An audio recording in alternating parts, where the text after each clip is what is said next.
Поводом для заседания парламентского комитета по вопросу межправительственного соглашения об осуществлении российскими юрлицами инвестпроектов на территории Абхазии стало письмо представителей банковского сообщества страны, в котором они выразили обеспокоенность в связи с одобрением правительством Абхазии этого соглашения. Чтобы обсудить документ, на заседание комитета были приглашены вице-премьер, министр экономики Кристина Озган, председатель Национального банка Абхазии Беслан Барателия, а также сами представители коммерческих банков республики. Наше опасение вызвано тем, что, по нашему мнению, филиал на территории Абхазии Российского банка с госучастием – это потенциальный финансовый монстр, и мы вот такой плотный, мощный плацдарм делаем для его создания. Насколько я знаю, настроение депутатов намерены очень плодотворно в этом плане поработать.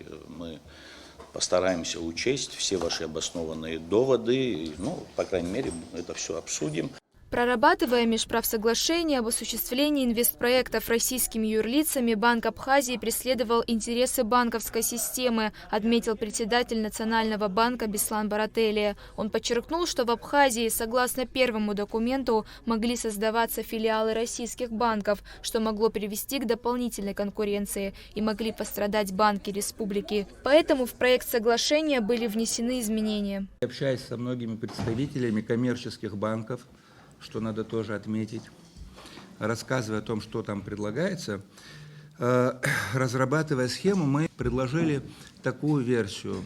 То есть условно на временный срок, на период действия соглашения, позволить открыть филиал, но от него остается только название, потому что он, по сути, не находится в банковском поле Абхазии. Это, по сути, точка входа денег в нашу страну.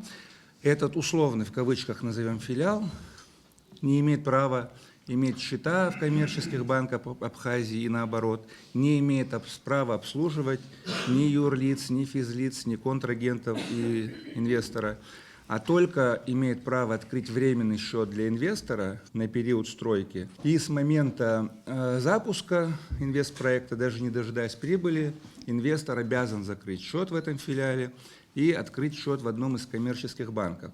Более того, мы в соответствии с этим проектом запретили этому филиалу, открывать счета в наших коммерческих банках, и любые платежи для клиентов, для контрагентов этого инвестора, они будут проходить через Национальный банк на счета клиентов коммерческих банков Абхазии.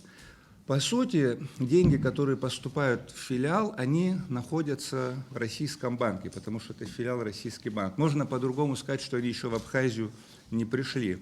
И получается, что для нашей банковской системы деньги приходят также через Национальный банк. То есть для коммерческих банков, для их клиентов деньги приходят через Национальный банк и потом уже попадают на корсчета. И, в принципе, коммерческий банк даже и их клиенты видеть не будут, они из Москвы напрямую пришли, либо через этот филиал. То есть такая обрубленная структура, при которой нету никаких контактов, конкуренции и рисков для нашей банковской системы. По словам министра экономики Кристины Озган, на сегодняшний день любой российский банк может открыть в Абхазии дочернюю организацию и получить полноценную лицензию на осуществление банковских операций. Согласно соглашению, инвестпроекты, которые попадают под его действие, предполагают, что российские кредитные организации будут иметь право зарегистрировать филиал только с государственным участием. Функции филиала будут ограничены, и в случае нарушения условий Банк Абхазии будет иметь право закрыть этот филиал. Здесь в соглашении, в проекте соглашения предусматривается, что Банк Абхазии принимает нормативный акт о правовом положении и порядке функционирования филиала с особым режимом российской кредитной организации на территории Республики Абхазия и устанавливает ограниченный перечень банковских операций, которые филиал с особым режимом кредитной организации вправе осуществлять на территории Республики Абхазия. Депутаты парламента интересовались, почему возникла необходимость заключения данного соглашения. У нас сегодня идет обслуживание аэропорта нашего, правильно же? Так же, по-моему, происходит. Оно как происходит? Без этого соглашения нареканий никаких нет, я насколько знаю. Так же получается? Люди работают, соответственно, и суммы там немалые, я насколько понимаю. И, в принципе, наши банки, я насколько вижу вот сегодня, они с этим справляются. Для чего нам это здесь прописывать? Почему, в принципе, возникает вопрос, да, необходимости или возможности создания филиала? Здесь соглашение не предусматривает, что это в однозначном порядке такая процедура должна быть. То есть мы даем право выбора либо работать в рамках действующего режима, либо в рамках создания филиала. В данном случае здесь не говорится о том, что мы запрещаем работать в рамках действующей системы. Это подтверждается проектом, который сейчас реализуется по аэропорту. Для чего в данном случае кредитная организация, которая может или потенциально готова финансировать проект, нужна данная схема? Объясню. Речь идет о финансировании крупных инвестиционных проектов не на территории Российской Федерации. Это один из главных вопросов. Второе.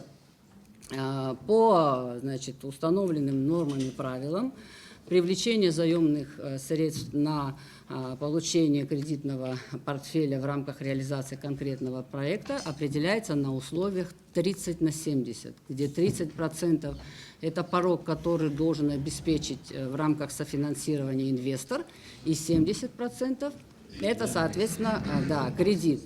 Далее, значит, получая такой портфель, кредитная организация, подчеркиваю, речь идет о кредитных организациях с государственным участием. У них есть определенные требования и условия, так как в их, значит, учредителях присутствует государство. При финансировании проектов не на территории Российской Федерации. Здесь возникают два обстоятельства. Первое – это безусловное банковское сопровождение таких проектов на территории государства, где реализуется данный проект.